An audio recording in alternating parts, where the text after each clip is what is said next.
रतनपुर नाम का एक छोटा सा गांव था। गांव के किनारे धनराम अपनी बेटी गीता के साथ रहता था। धनराम के पास अपने ही गन्ने के खेत थे। दिन भर मेहनत करते और शाम को थके हुए पर खुश होकर घर लौटते। अरे गीता बिटिया, इस बार तो गन्ने की फसल बहुत अच्छी हुई है। सोच रहा था शहर जाऊं और बेच आऊं। अरे पिताजी, रोज रोज शहर जाने की क्या जरूरत। गांव में ही एक छोटी सी दुकान खोलते हैं। आप खेतों में काम कीजिए, मैं आपके खेतों के पास दुकान लगाकर जूस बेच दूंगी। इससे आपको रोज रोज शहर जाने की झंझट नहीं होगी। धनराम ने सोचा। उसकी बिटिया की बातों में सूझ और असर दोनों थे। अगले ही दिन गीता धनराम के खेतों के पास एक छोटी सी जूस की ठेली लगा बैठी। उसने ताजा ताजा गन्ने का रस निकाला और चटक आवाज में पुकारा, पी लो रे पी लो, गन्ने का ताजा ताजा रस पी लो। अरे गीता बिटिया, तुम्हारे गन्ने का जूस पीकर तो सारा शरीर तरोताजा हो गया। अरे हाँ बेटा, अब तो खेतों का काम भी चुटकियों में हो जाएगा। थोड़ी ही देर में लोग लाइन लगाकर जूस पीने लगे। गीता की मुस्कान और भी चमक उठी। काम में भी उसे आनंद आने लगा। उसी दिन शाम को मंगल और भीमसेन नाम के दो गांव वाले जंगल के रास्ते से घर जा रहे थे। उन्होंने रास्ते में गीता का ठेला देखा और रुककर ठंडा ठंडा जूस पी लिया। वे बातें करते हुए आगे बढ़े, पर पेड़ के ऊपर चुपचाप बैठी एक चुड़ैल ने उनकी बातें सुन ली। बहुत दिनों के बाद कोई शिकार हाथ लगाए। आज तो मैं तुम दोनों को खाकर अपनी भूख मिटाऊंगी और तुम्हारी कौन से अपनी प्यास। इतनी गर्मी में पेड़ पर टंगे टंगे तो मेरी कमर ही अकड़ गई है। देखो तो, देखो मेरे चेहरे में, मेरे सुंदर चेहरे का हाल बेहाल हो गया है। तुम दोनों को खाकर मैं फिर से तरोताजा हो जाऊंगी। अरे भाई भीमसेन, ये तो किस रास्ते से ले आया है? ये चुड़ैल तो अब हमें कच्चा चबा जाएगी। अरे अरे चुड़ैल जी, हमें छोड़ दीजिए। हम अरे इतनी गर्मी पड़ रही है, इतनी गर्मी में तो हमारी हालत भी हंसता हो गई है।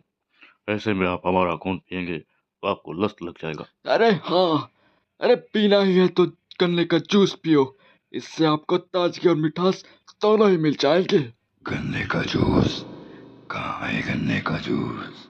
अरे गांव में जाकर तो देखो, वो लड़की है ना, गीता बिटिया, बहुत अच्छे ही गन्ने का रस जूस बेचती है।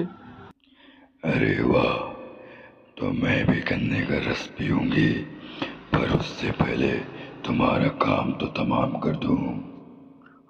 अरे चुड़ैल जी, देखिए हमें तो बख्श दीजिए आप।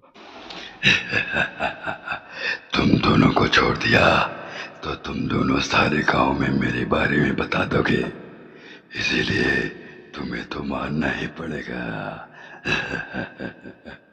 ऐसे बोलकर चुड़ैल जोर जोर से हंसने लगती है और दोनों को पकड़कर झाड़ियों के पीछे ले जाकर मार डालती है। चुड़ैल जंगल से बाहर निकलकर एक लड़की का रूप ले लेती है और गीता को जूस बनाते देख रही होती है। अरे वाह, गन्ने का जूस, पर वहाँ तो बहुत भीड़ है।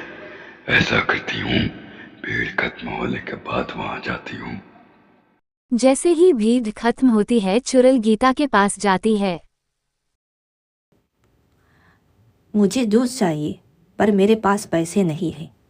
कोई बात नहीं, अगर तुम हिम्मत करके थोड़ी मदद कर दो तो मैं तुम्हें जूस दूंगी। चुड़ैल ने गीता की बात मान ली और जूस निकालने में उसकी मदद करने लगी। गीता ने उसे दिल से जूस दिया। चुड़ैल ने पीकर कहा, अरे तुम तो बहुत अच्छी हो, और तुम्हारे गन्ने का जूस उससे भी ज्यादा अच्छा। और वह फिर चली गई। पर अगले दिन वह फिर आ गई।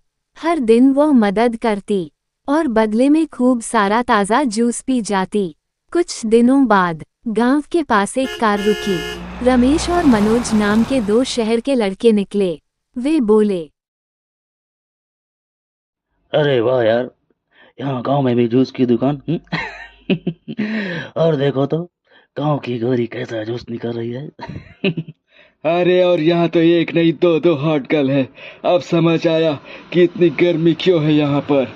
चुड़ैल मनी मन मुस्कुरा रही होती है और मनी मन बोलती है, कितने पागल है ये दोनों। मुझे खूबसूरत लड़की समझ रहे हैं। अगर इसे अपना असली चेहरा दिखा दिया तो इनकी सीटी पीटी कुल हो जाएगी। ए सेनोरिटा, किस सोच में पड़ी हो हाँ? हमें भी तो एक गन्ने का जूस पिलाओ। रियो साहब, तनिक जुबान संभाल के बात करो, नहीं तो अच्छा नहीं होगा आपके लिए। अरे रे, आप तो बुरा मान गई। अच्छा तो अब जल्दी से जूस पिला दो, यहाँ खड़े खड़े गर्मी से हालत बुरी हो रही है। फिर गीता जूस बनाकर देती है कि तभी राहुल मीना का हाथ पकड़ लेता है। गीता गुस्से से बोलती है, अरे अरे अरे, मेरा हाथ छोड़ो, नहीं तो। नहीं तो क्या कर लोगी हाँ? चलो ना मेरे साथ, मैं तुम्हें अपनी कार में घुमा लाता हूँ। गीता को छेड़ता देख चुड़ैल को बहुत गुस्सा आता है और वो उसे मारकर नीचे गिरा देती है। तभी रमेश चिल्लाते हुए बोलता है, ए लड़की, पागल हो है क्या? तू जानती नहीं है मैं कौन हूँ हाँ? क्यों आया मजा, अब छेड़ेगा किसी को? अरे इसे तो क्या, अब तो हम तुम्हें भी छेड़ेंगे। तुझे क्या लगता है बस तेरे ही अंदर ताकत है? अभी बताता हूँ तुझे, फिर देखता हूँ क्या करती है। रियो साहब, बहुत हो गया तुम्हारा, अभी सबको शोर मचा कर बुलाती हूँ, फिर देखना। अरे तुम लोग क्या जानते हो हमें? हम दोनों तुम्हारा वो हाल करेंगे कि किसी ने सोची ना होगी। तो तुम दोनों ऐसे नहीं मानोगे, रुको, तुम्हें अभी अपना असली चेहरा दिखाती हूँ।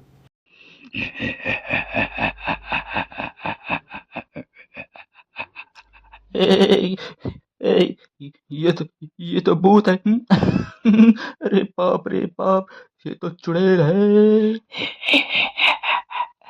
अब छेड़ो मुझे, अब मैं तुम्हारा जूस बनाकर पी जाऊंगी। अब छेड़ो, लो।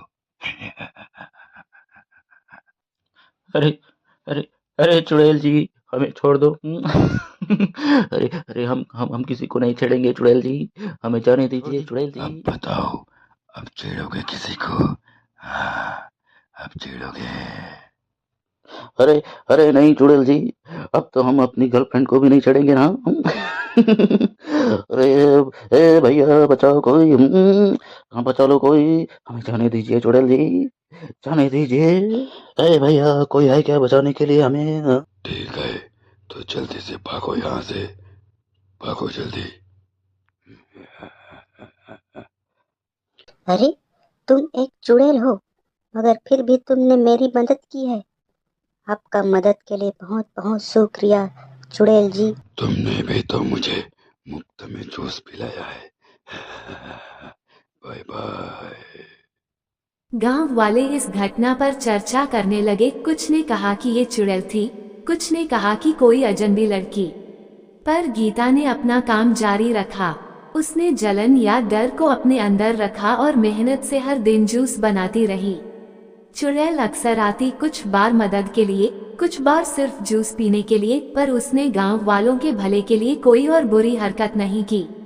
और गीता धनराम के साथ हर रोज लोगों को ताजगी देती रही। बच्चों से लेकर बड़ों तक सबको उसका जूस भाता रहा। रतनपुर की यह छोटी सी जूस की ठेलिया अब मशहूर हो गई। लोग कहते गीता का जूस तो कमाल है, और कुछ लोग धीरे से कहते पर वहाँ कुछ रहस्यमय भी जरूर है। पर असली बात ये थी कि गीता की भलाई और मेहनत गांव में सबसे बड़ी चीज थी। कहानी से ये सीख मिलती है, दयालुता और मेहनत से बड़ी मुश्किल भी आसान लगने लगती है। और दुनिया में कुछ चीजें हमारी समझ से परे भी होती हैं, पर अगर दिल सच्चा हो तो डर भी छोटा दिखता है। अगर आपको ये कहानी पसंद आई हो तो लाइक करें, शेयर करें और बताएं क्या आप चाहेंगे इसे छोटे छोटे शॉर्ट्स में भी पाएं। धन्यवाद, मिलते हैं अगली कहानी में।